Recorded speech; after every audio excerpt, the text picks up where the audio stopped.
Professor Jiang. Okay, I have an English name, Jay. So if you like, you can just call me Jay. Yeah. Sometimes I'll give a presentation of my research study in English. But this is the first time for me to give a lecture in English for such a long time, 3 hours. I hope I can survive.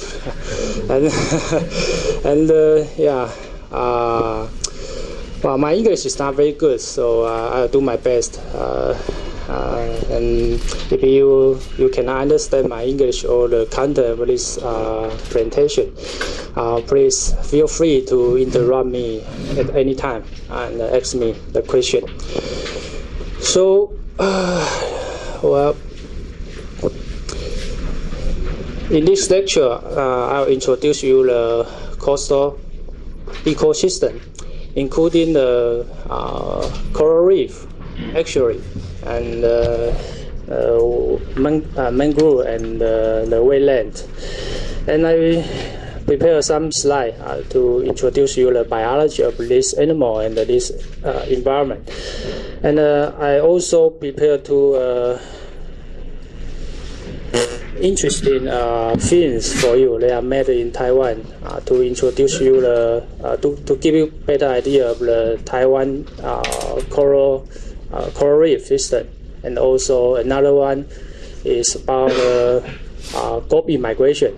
Yeah, they are all native film. So okay, so we can start now, and I will try to relax because I'm not a serious guy. So you can do it.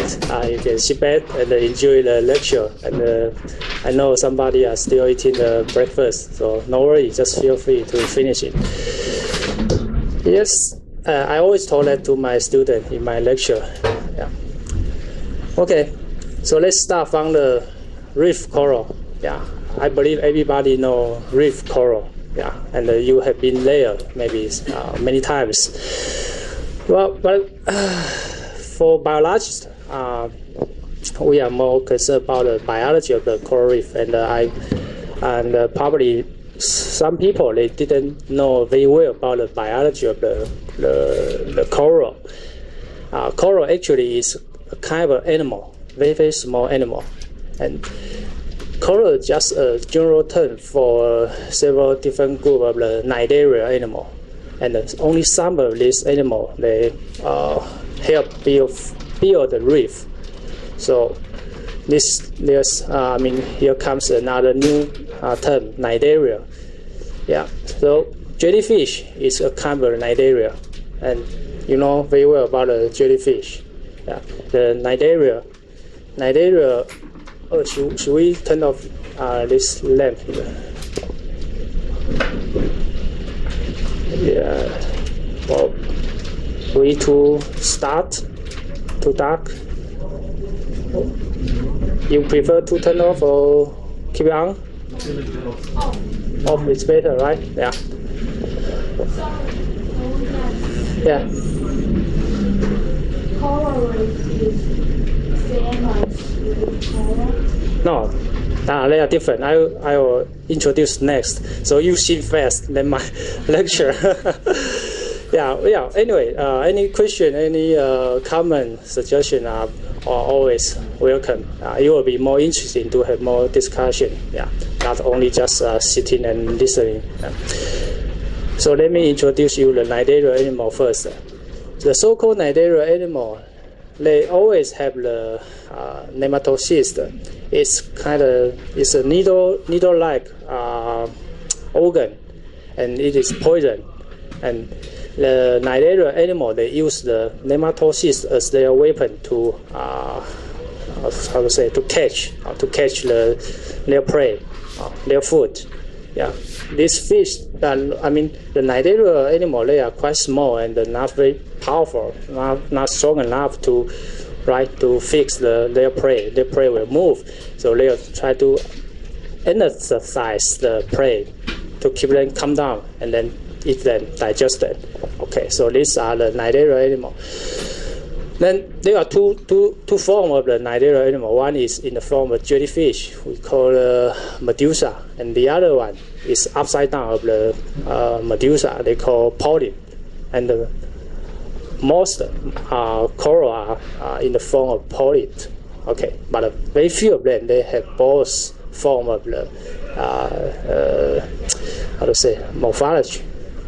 Okay, so if you want to know their structure of the body, actually they are very simple. They only have two layers in their body. One is skin and outside of the body, and the other one is the we call endosomes. They are similar to your digest gland or digest tract, and they can have sexual reproduction, or they can have asexual reproduction. So our classmate asked if the coral equal to reef coral. Actually not.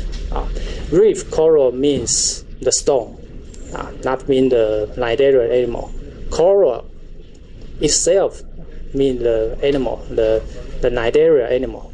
Okay, the small, tiny animal. But when you say reef coral, actually you mean the stone formed by this small animal. So coral reef are made of various vast amount of calcium carbonate, also called limestone. Okay, that is deposited by millions of polyps. So when next time you went to the coral reef system, yeah, of course you will see a lot of coral in different all kinds of shape. But if you go closer and look carefully, you will find many small animals. They can move and they attach on the rock. These are the polyp coral, and they have many tentacles on their top. And they trap, and then they capture the small particle or the small prey to eat. So now you understand? Okay? Alright, so this is another picture to show you what you see of the coral. It is actually formed by millions of the small polyp, coral polyp. And okay, so and there is another term called colony. When I say colony, it means it's a piece of the it's an intake. It's an intake body of the coral skeleton, including the animal. We call it colony because they are millions of animals living together in a single intake coral, right? So now you have the basic idea of the coral, but what kind of coral you will see in the sea? Most people know the coral can build a reef, can deposit the calcium carbonate, and this kind of coral we call hematotypic coral. It's another very boring term for you. Hematotypic coral, they can deposit the calcium carbonate.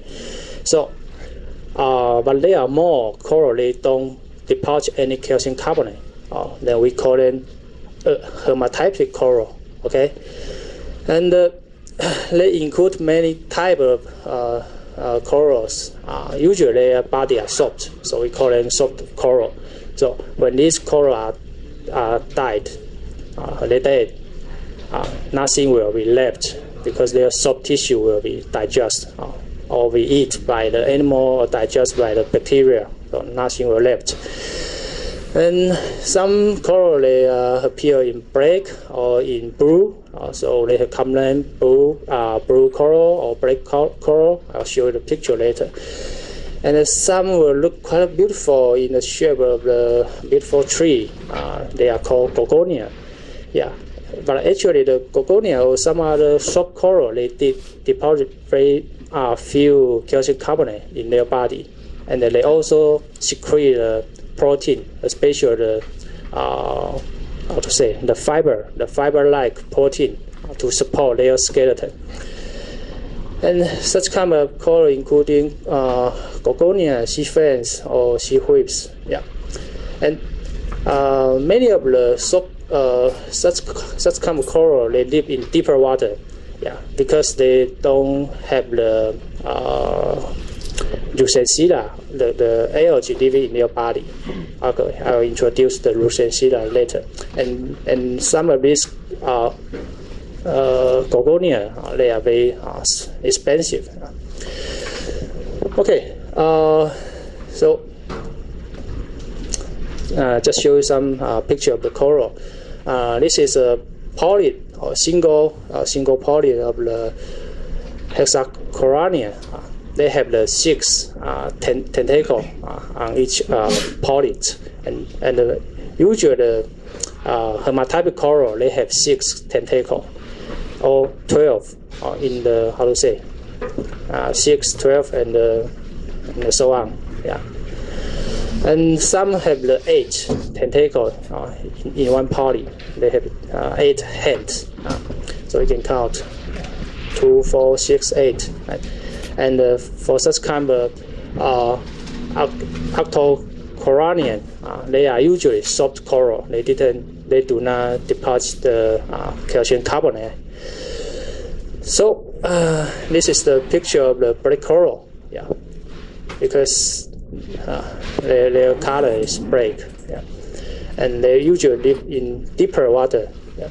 Most coral, they live in very shallow water. They need the sunlight for their Russensilla to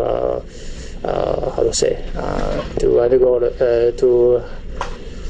the photosynthesis. Yeah. But the many soft coral, they live in deeper water. The light is not enough, and they don't need the Russensilla. They don't need the edge to help them, and they are rich in some organic protein. So they make them break or make them blue or in different kind of color. But for the hermatypic coral, their color is from the algae. Okay, and I had mentioned earlier some coral, they look like a tree in the sea, and the typical one is the gorgonia, right? Yeah. They look like very similar to a tree, and if you look very carefully on the tree, you will see so many small animals on the surface. Yeah, and their tentacle will continue. Their tentacle will move. Will try to capture anything they can eat. So they are animals. So they are carnivorous. They have to eat something. Okay, and when this animal died or they are harvested by the fishermen, their skeleton can be left and quite hard, and they look quite beautiful, pretty and beautiful. So many rich men, they like to collect this precious coral as their decoration and kind of art, put it in their living room to show their friends. Or sometimes the industry can cut off the piece of the precious coral and polish them and make them as rings or even the necklace. Yeah. And if you don't know how expensive such kind of coral, I can give you an example. Yeah. Sometimes beautiful precious coral, very intake. They are expensive. They are more expensive. They are more expensive than a new car. So you understand. It is much better to collect the precious coral than catching the fish for some fishermen, right? Fish is so cheap, but the coral, one precious coral, you got one, you can buy a new car. But so in Taiwan, in the north eastern part, 苏澳, 南方澳, if you have been there, in Yilan, there's a fishing port called 南方澳. And also in the southwestern Taiwan, there's an important fishing port called Donggang, right? They have some trawling vessel. They target on the deep sea precious coral. Yeah, they have conducted this for several decades. 30, 40 years. However, this coral they live very slowly. They grow very slowly. And a few months ago, one PhD student in our institution, he bring me he took a piece of the precious coral, the gorgonia, to my lab, and he get the coral from the piece of coral from the fisherman from the Nanfang, and it is very small, only smaller than this finger, very thin. And then he used my machine to cut off the precious coral skeleton and polish the thin section. And he looked at the structure, and then we can see if you cut off the tree, right, and you can see the ruin, right, and each ruin represent a period of a year, and it's sent to the precious coral. And I asked her, how many ruins you count from this smaller than my finger? He said about 50. Well, so you understand, the small piece one, they need at least 50 years to grow in this size, very small. So how about this one? Maybe 1,000 years. So what I want to say is, this kind of fishery actually is very bad, right? They destroy the precious coral. They grow very slowly, and it will never return in our generation or your son, your daughter's generation. It takes very long time. But unfortunately, this fishery is banned. Okay, but this year it was reopened. Yeah, it has been banned for many years, and only very few fish vessel target on the precious coral now. Okay, let's come back to the biology again. Usually the coral, they do not release their cnidarium. They didn't release their cnidarium to to the body, to the water color. But this one is very special. We call it fine coral. When these small polyps they are straightened or they are disturbed, they will release their nematocyst, the needle-like structure with the poison. Okay, so you can imagine if you are a diver and get close to the fire coral and you want to see closely and appreciate the beauty, then you will find something very bad immediately. You will feel your face like how to say, your face, you feel very hurt on your face, like burned by the fire, because thousands of the nematocysts float into your face. Suddenly you go, what happened? So this is quite terrible, but only this one, okay? And this is not common in Taiwan, actually. So if you want to know more detail or my explanation is not enough, you can look at the table. You can read this table and to see the detailed description, including their ecological function or their distribution. They are summarized in this table. And as I said earlier, most coral, including the hermatypic coral and the soap coral, they only have the polyp form of bodies. But there are two types coral. One is fire coral, and the other one is called lace coral. They have two forms of body. One is the medusa, and the other one is polyp. And medusa is free living; it can move, can swim. But the polyp, they can only attach on the hard substratum. Okay. And there's another new term for you. Keratinian. Actually, they mean hermatypic, or they build a reef. So if you want to know what is lace coral, it looks like This one. Well, for myself, I never saw the less coral. Okay, so now you understand. Coral you see is a colony. It has so many poly living together. They are not only living together. Actually, their tissue are connected together. So they are really a family, a big family. Okay. So-called colony or colon. That means it's a copy from one organ to another organ. So they have complete the same genetics material.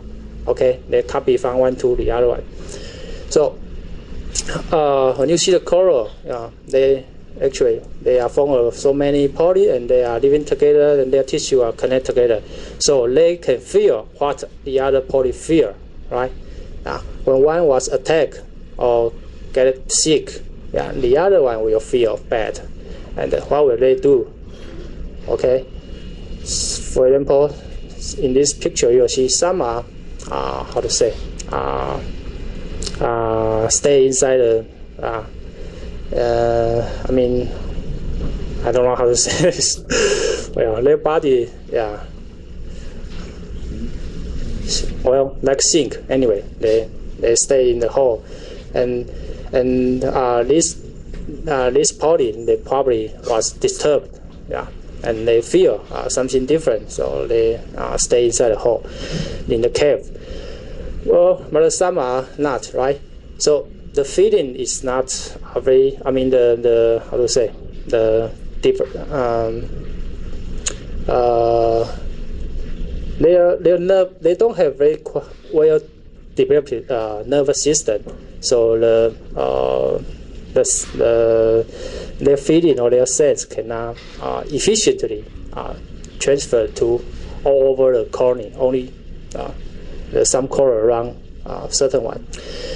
Okay, so and this picture also has another one. Important point to show you the coral. The leaf coral actually only live on the surface of the reef, only the small thin layer, and below this small thin layer, they are all stone or limestone. So if you want to see the ecological picture, you can see only the green layer. They are polyps, and below the green layer, they are all calcium carbonate or the limestone, right? And this one is called colony, and this is another colony. Okay, and each colony has so many polyps. And the color is from the algae, actually, not from the poly itself. So if you see a live poly, the colony of the coral, and a dead of the poly of the coral, the size actually is almost the same, because the live tissue is so thin, so small on the surface. So when they die, right, it becomes the white, because all the soft tissue, the algae, they vanished, and the limestone is white. And so now you know the coral, they live on the stone, and they cannot move. They connect together. But there is one exception. This is the mushroom coral. It looks like the form of the mushroom, and this kind of coral, they can grow to 20 or to 30 centimeter, quite big, or even 50. But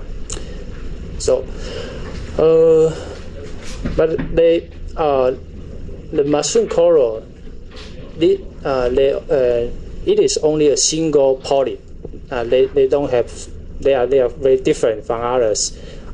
As I mentioned earlier, the most coral, they have medium polyp living together, but for the mushroom coral, it is only single polyp, only one coral, and they are not fixed on the substratum. They can move. However, they will move very slowly and in a very short distance. Since as the body get bigger, you will get weight, more weight, right? It's very difficult to move. Okay, so I mentioned earlier about the Rusensida. Now this is a picture of Rusensida. So where's the Rusensida? The small particle inside the tentacle of the coral polyp. So they are algae. Also, they are very small, and they live in the body of the coral and give them color, give them energy, give them sugar, give them food. And the coral, the Rusensida, or you can say algae, they are very important to the hermatypic coral. They help them to build the limestone, and you can did a very simple mathematic question. Well, here's the question. You can estimate by yourself how many Rusensida or the algae could live in the coral. And then if you got a magic number, don't worry and believe it. It is true. We don't have the breakable here outside. Well, okay. Should we? Okay. So I will give you some basic information for you to calculate how many Rusensida may have in the single coral polyp. So basically, you need to know the size of the algae. Algae is a single cell, okay, very small. Yeah, and if you want to see them, see the detailed structure, you have to put them under the microscope. Usually the compound microscope, not the stereo microscope. Okay, so their size is very small. Usually they are in the size of maybe 10 is too small. You would say 20, okay, 20 to 50 micrometer. Micrometer is 10 to minus 6 meter. Right? This is about the length of the diameter of one algae. If you want to, you can use 10 for easy calculation. And how big of the polyp? Yeah, it could be 1 or 2, 10 millimeter in diameter. Yeah, in diameter. So you can calculate the volume of the polyp. You can assume the number for the polyp and calculate the volume, and then you can compare the volume to single algae, the volume of single algae, and you can you will get an approximate number. You need million or even more a number of the algae to fill in the single polyps. Okay, so please load down the screen. All right. So why do they want to live together? Right? For the algae, they get the house inside the animal, right? They get protection. They have a very stable environment inside the coral, and for the coral, they got free food.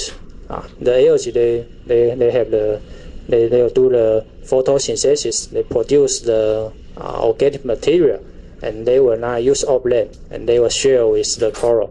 So coral actually don't need to capture anything. They have enough food to eat, so they will get a lot of energy. But since it's not so simple actually, when this circle, they represent the algae body. They do the photosynthesis. They fix the calcium carbonate and with the water, and then produce the sugar. Then this sugar could be shared with the coral animal. Then they also produce the oxygen. But the coral also provide the algae nutrients. What kind of nutrient? The nutrient they don't need, since they are the animal, right? When animal they digest food, they eat something, they digest food. They will not absorb everything. They produce some metabolic waste, like nitrogen, phosphate, such kind of element, and this waste, they are actually nutrient for the algae. The algae they mix many all different kind of element, nitrogen, phosphate, and so on. So before these wastes are released into the water, they are absorbed by the algae. So in the coral system, there are so many animals living in the water, but the water is very, very clean because these animals, they did not produce any waste into the water, and they help to clean the water actually. Their tentacle continue to trap, to capture all the floating particle. They remove this particle, and then but the waste they produce are not released into the water. They are absorbed by the algae. So this is this kind of maturity relationship between the algae and the animal. Okay, then I'll briefly introduce you the whole life cycle of the coral. So as I mentioned earlier, the coral they have the sexual reproduction, asexual reproduction. Then in the beginning, the adult coral they can release the egg and the sperm. So when they are fertilized, they develop it into a melon-like larva, we call planula. And this larva can survive about 2 weeks in the water without eating anything. Okay, their task is to find a hard substrate or available habitat and to settle down and attach on the substrate and continue to grow. Then the coral they are male and they are also female. That means they have a male and female gonad. In biology, we call them hermaphrodites. So they can produce egg and also sperm in single polyps. Okay, and when this egg and sperm are mature, they will release them from the mouth into the water, and they do it at the same day or at the same night. Actually, at the same night, they release the egg and the sperm at the night. Usually, always on the moon day, 满月的时候, the full moon day, and this is a high tide. It's a high tide period. This is a picture of the spawning of Acropora, and this is the Favia. So all different kinds of coral, they release their egg and the sperm at a very short period, in the several days to a weeks, and it happened in Taiwan, in southern Taiwan, on every spring from around April, usually in April. Okay, and then you should imagine there are so many coral in the sea under the water, and then release the egg and sperm together, and then this number is too many, and the fertilized egg they need time to to develop, and they're floating on the water. And sometimes they are getting together, so you can see them easily on the boat. Okay. Then the planula, they can survive for 2 weeks if they didn't find any substratum. But during this period, there's another important thing for them, another important job for them. They need to eat some Rusensia into their body. For this one, you can see the many green particle. This planula, they have find many Rusensia and they incorporate into their body. So this larva actually they don't need to eat anymore. The algae will work for them, will produce food for them. So if this one is lucky, they find a substratum, hard substratum. Okay, they continue to grow and then they undergo the asexual reproduction. So they clone themselves to another one and then clone to the other one. So and so on, and they got a huge colony. Become a coral reef. Then this will take a long time, right? Many thousands of years. And coral, they have different kind of shape. As shown in this this panel, and some look like plate, some look like leaf, some look like column or mesh stone, and I mentioned earlier there are free living one, the mushroom coral. So if you cannot swim or you don't want to go into the sea, no problem. You can come to our institute. On the first floor, we have hundreds collection of the coral skeleton. So you can see all kinds of shape of the coral on the first floor. But it is not so easy to form a coral system. It takes a long time, and it needs some suitable environmental condition first. They need the hard substrate first, and then coral can continue to grow. But when the coral grow, they cannot occupy all the space. Yeah. So they need time to grow slowly, and then sometimes the sediment will fall down and to fill the space, and sometimes the coral skeleton itself will be broken, will fall down and fill the space, and then coral then continue to grow on the substrate. So that means next time you go to the coral reef system, you find the coral. The coral you see actually it's only the surface. Under this coral, maybe down to several hundred or thousand meters, they are all coral skeleton. All right.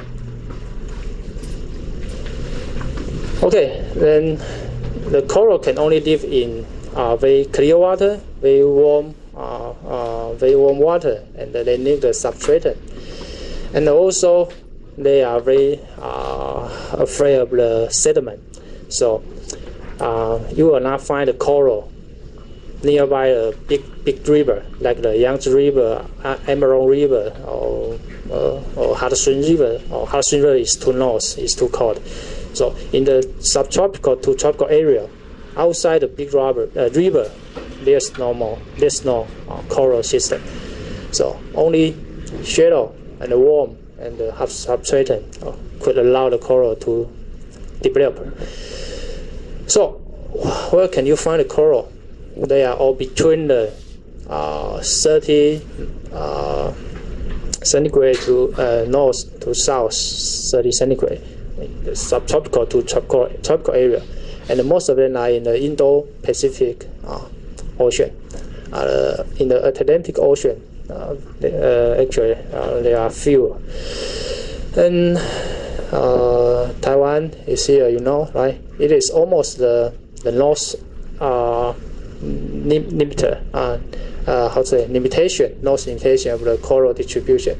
The north one is the Okinawa, because there is the warm current called Kuroshio. It's very warm. The the mean average water temperature about 28. So they can provide the warm seawater for the coral to survive. Then the biggest one, the coral ecosystem is the Great Barrier Reef in the East Australia. But this is not the longest one. The longest one is the Red Sea, actually. The coastal shore around the Red Sea, they are all surrounded by the coral reef system. There's no big river there. The big river is the, how to say this one? 埃及那是什么河？ Nile, Nile, yeah. They flow into the Mediterranean Sea. And this is warm enough, and no settlement. Okay, very shallow. Yeah. And where can you find the coral ecosystem in Taiwan? The nearest coral system is on the northeastern coast of Taiwan. You can go there in 1 hour by car. And then the small one in Yilan, and the Lanfangao is around here. Okay. And then Taidong, and also Kending in the southern Taiwan. And there are 2 small islands. One is Green Island, and the other one is Oki Island.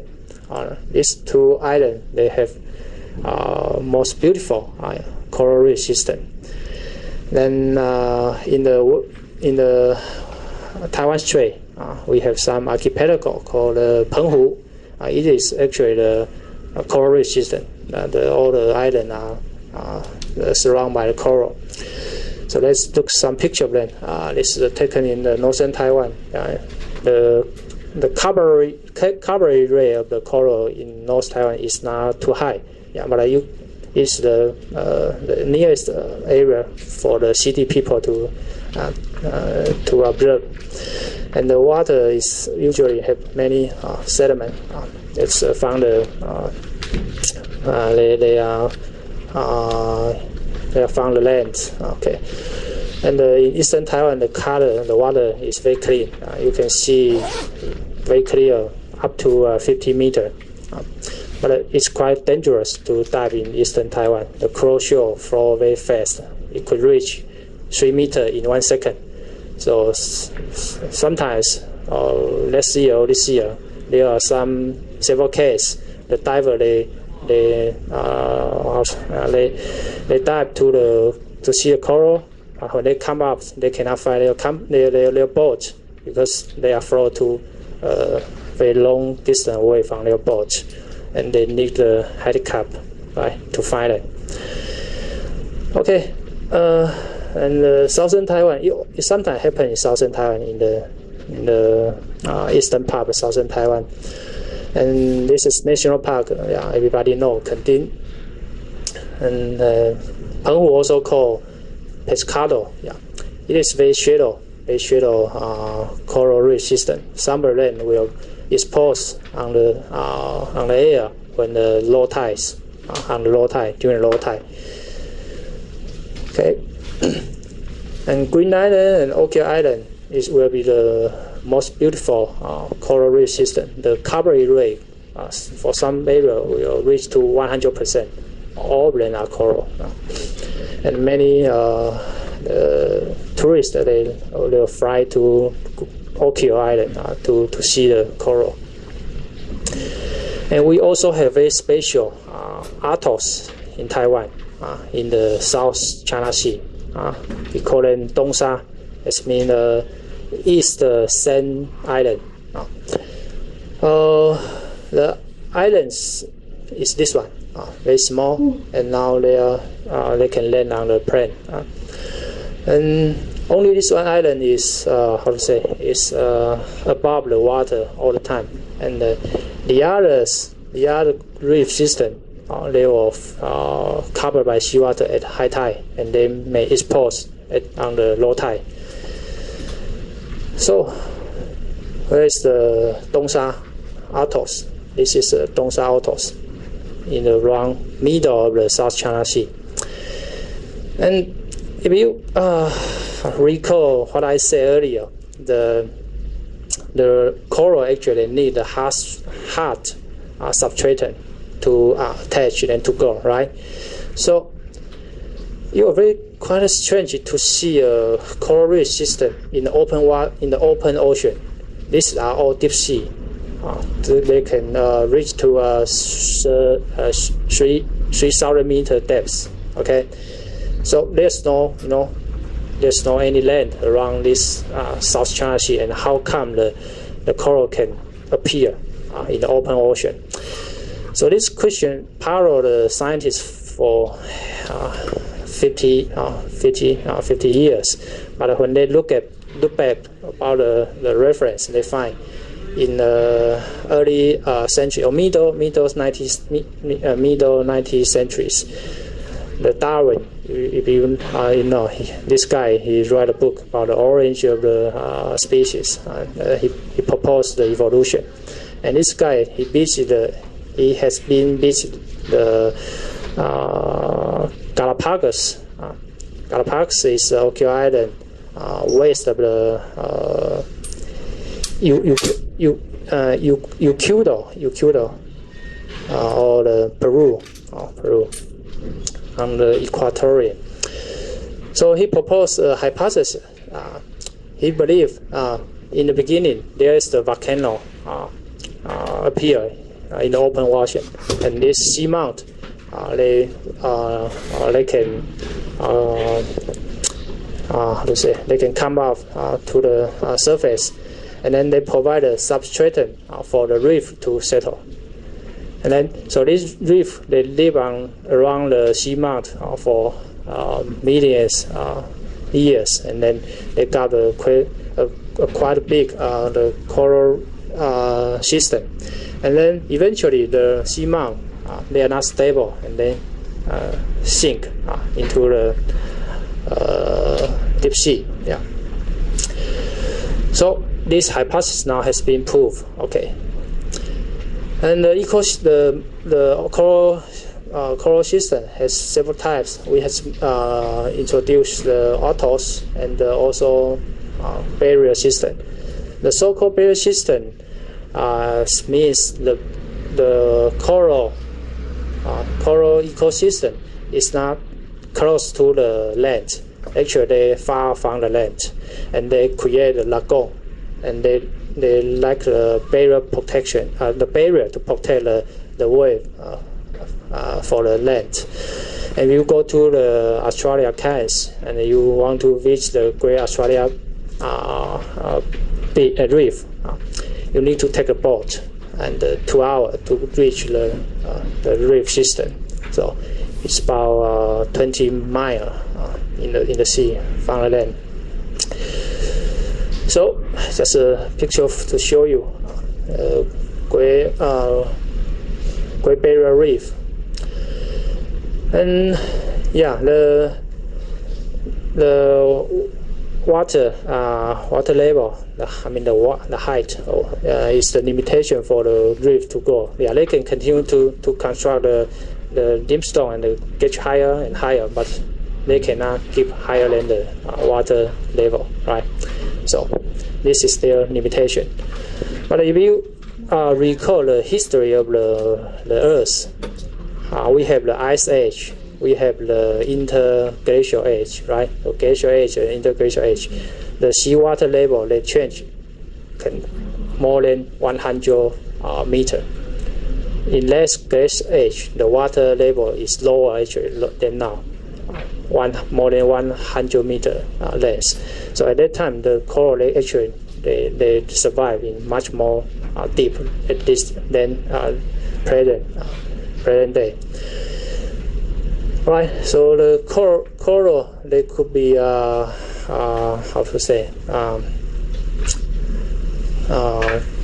get hurt or get disease, and they will expel their rosacea and lose the color. So when you see the white coral, that means they lose the rosacea.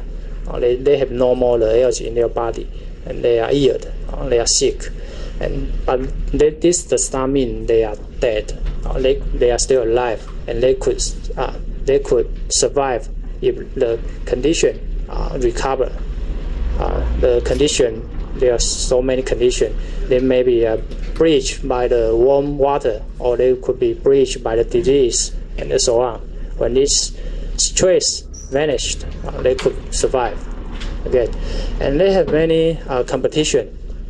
One is the macro algae.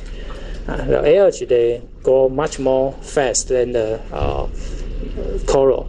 But in the health environmental condition, the algae usually cannot grow in the coral reef system, or only in very small area, because I mentioned earlier the water color is very clean in the coral coral system.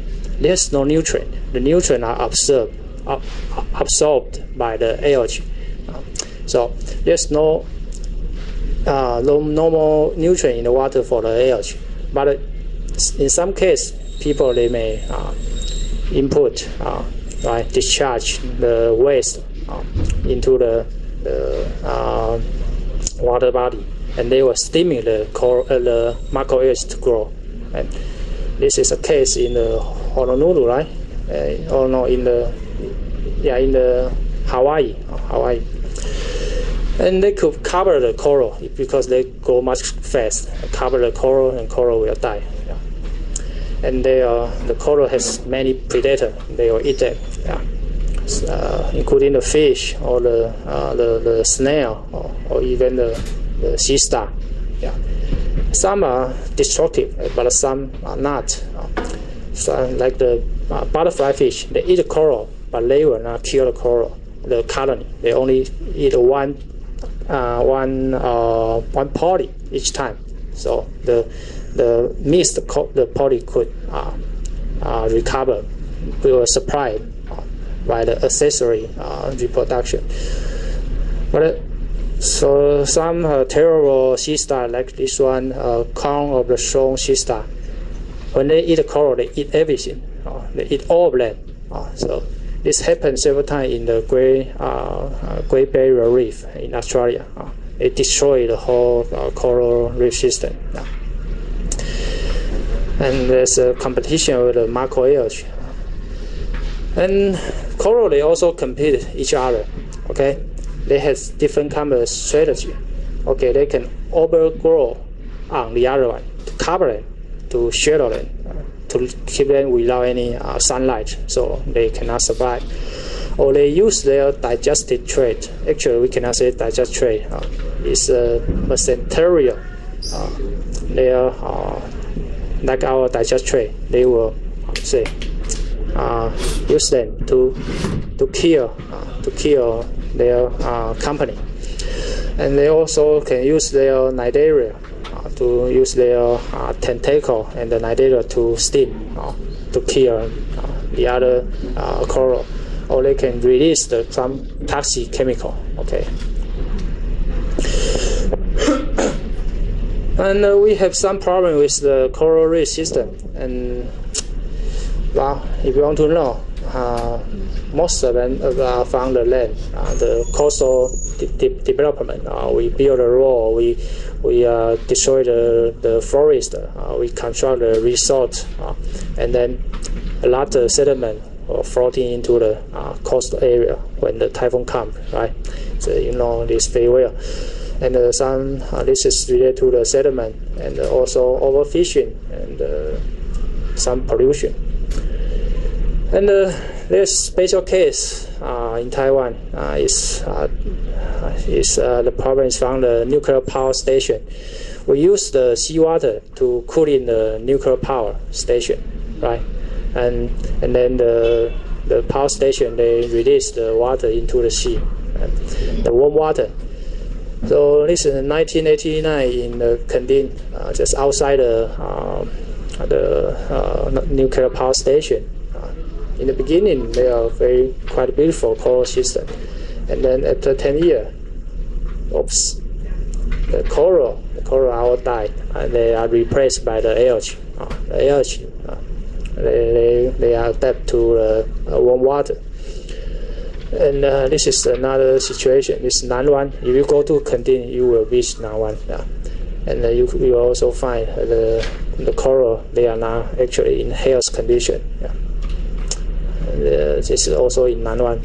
So, but this is a small area, just near the power station, or not whole coral system in Kendin. Okay, I don't want to mislead you. Okay, you still can go there and enjoy the coral, beautiful coral system. And around 10 years ago, something terrible also happened in the Dongsha.